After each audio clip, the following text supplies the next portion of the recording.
Bueno, hoy desde este bellísimo parque llamado La Esmeralda en la localidad de Teusaquillo, aquí en Bogotá, además un parque que tiene patos, gallinas, conejos. La conservación de este parque es precioso, lo que han hecho sus vecinos. Pues hoy vamos a analizar desde Geopolítica en Contexto 3 hechos que han venido ocurriendo en estos últimos días y que son fundamentales para entender hoy 11 de septiembre, además, siendo este un día de enorme importancia, dado que hace 24 años ocurrió lo que se conoció como los atentados del 11 de septiembre en Estados Unidos, unos atentados que trastocaron toda la geopolítica internacional y redefinieron la estrategia de Estados Unidos en Medio Oriente y en el mundo. Vamos a ver entonces cuáles son los 3 elementos principales de lo que ha ocurrido en la geopolítica internacional en estos últimos días. Bueno, el primer tema necesariamente es el bombardeo desarrollado por Israel hace 2 días contra Doha, la capital de Qatar, que iba dirigido hacia los principales dirigentes negociadores de Hamas, esta organización que ha venido siendo la contraparte de Israel en medio de las negociaciones que se desarrollan para no continuar ese genocidio que viene sucediendo en territorio de Gaza, Palestina, ¿no? De tal manera que la decisión que ha tomado Israel es bombardear y atacar directamente a los negociadores en Doha, donde se encontraban ubicados no solamente estas negociaciones, sino donde residían estos personajes que hacen parte de Hamas. Por supuesto, esto ha generado una reacción totalmente aireada por parte del primer ministro de Qatar,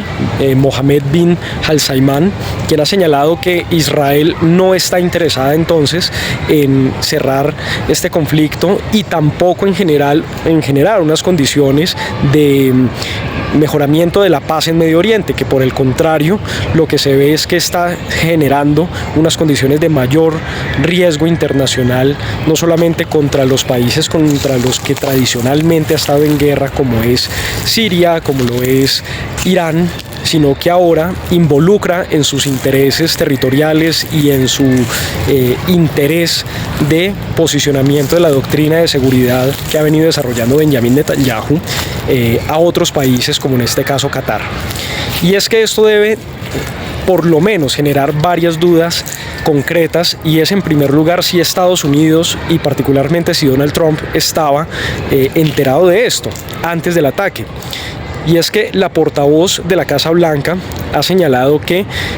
la posición de Estados Unidos es, en primer lugar, no estar de acuerdo con este tipo de ataques desarrollados desde Israel hacia Qatar, y que Estados Unidos, según las declaraciones de esta portavoz, es que avisó a Qatar minutos antes de este ataque que se desarrollaba. Pero, por supuesto, los elementos no son suficientes para concluir si Estados Unidos, si Donald Trump, si el Pentágono, si el Departamento de Estado estaban enterados con suficiente tiempo de anterioridad o si fueron avisados sobre el tiempo de este ataque por parte de Israel y de Benjamin Netanyahu. En segundo lugar, ¿cuál es en este momento entonces el interés de Netanyahu en Medio Oriente? Y es que esto coloca a Estados Unidos en una situación bastante difícil en términos diplomáticos con sus aliados. Recordemos que Qatar no es cualquier país de Medio Oriente. Qatar es un país que ha venido colocándose o reposicionándose a nivel internacional desde el punto de vista no solamente de la economía a través del petróleo, no solamente a través de todo ese perfilamiento que se ha hecho desde Occidente para poder hacerlo un poco más digerible a la cultura occidental, siendo ellos, por ejemplo, la sede principal de la Copa Mundial de Fútbol hace 4 años, en el 2022, la Copa de Qatar, sino también generando todo un interés para que este sea un destino turístico a nivel internacional. Por supuesto, hay que entender también que Qatar es hoy una de las sedes de las bases militares más importantes que tiene Estados Unidos a nivel internacional y la principal que tiene en Medio Oriente. Allí se encuentra la principal base militar estadounidense y, por supuesto, entonces estos hechos ocurridos hace 2 días pues coloca a Donald Trump y a los Estados Unidos en general en una posición bastante difícil diplomáticamente. Entonces las preguntas siguen abiertas. ¿Hace cuánto Estados Unidos había sido avisado de este ataque a un aliado suyo? La segunda pregunta es, ¿en dónde se encuentra en este momento el interés de Israel en términos de ataque directo hacia países que pueden llegar a ser incluso aliados de su principal aliado, que es Estados Unidos? Y finalmente, ¿quién está colocando la agenda en términos diplomáticos y en términos militares y geopolíticos en Medio Oriente? ¿Es Estados Unidos? ¿Es Netanyahu? ¿Cuál es el tire y afloje que van a estar realizándose en los próximos días? ¿Cuál va a ser la respuesta también de Qatar frente a este hecho? ¿Se va a seguir manejando en términos diplomáticos todo? Pues eso es lo que vamos a esperar. En todo caso, esto es un punto de quiebre muy importante mientras se termina de entender cuáles son los pasos siguientes que se van a desarrollar por parte de Israel hacia pues lo que se conoce como la Franja de Gaza. En estos últimos días ya Israel ha venido generando el nuevo ultimátum hacia los residentes que se encuentran en la parte central de Yan Yunis, en la Franja de Gaza. Les han venido señalando que es inminente un ataque que va a ocurrir en próximos días y que por esto deben trasladarse hacia la parte sur miles y miles de habitantes que hoy se encuentran pues en esa situación paria de parte de Palestina. Por supuesto, también no podemos dejar de hablar de la Flotilla de la Libertad,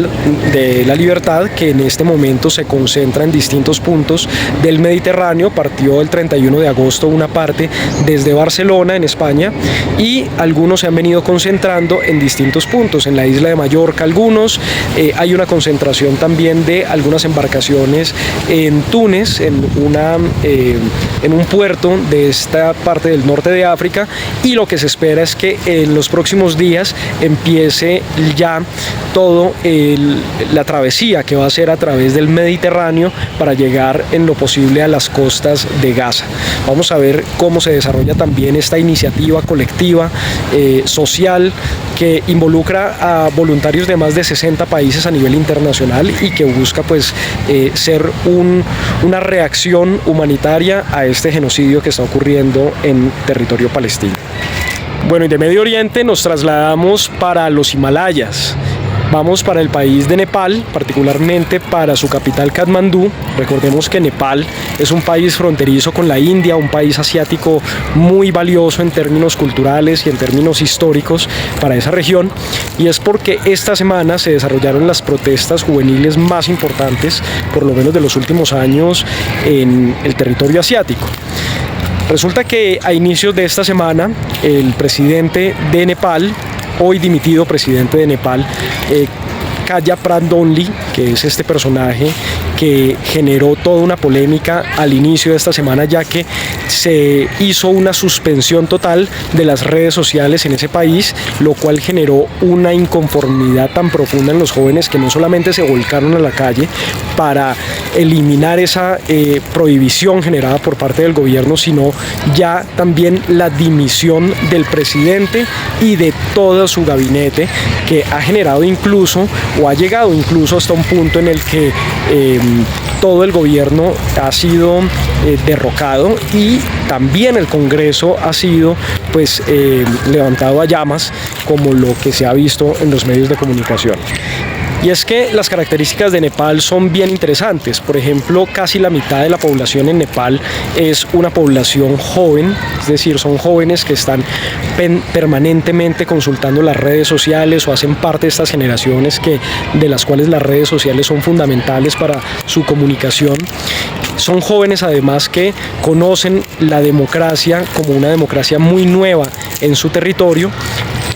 Dado que desde hace muy poco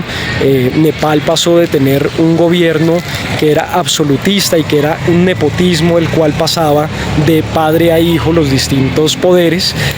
a un gobierno democrático donde hubo participación de distintos partidos políticos. Sin embargo, los jóvenes y distintas organizaciones han señalado que los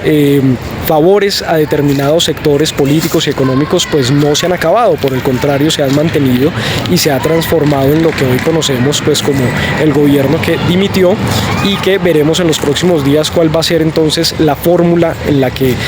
se resuelva esta circunstancia que se ha visto el día de hoy.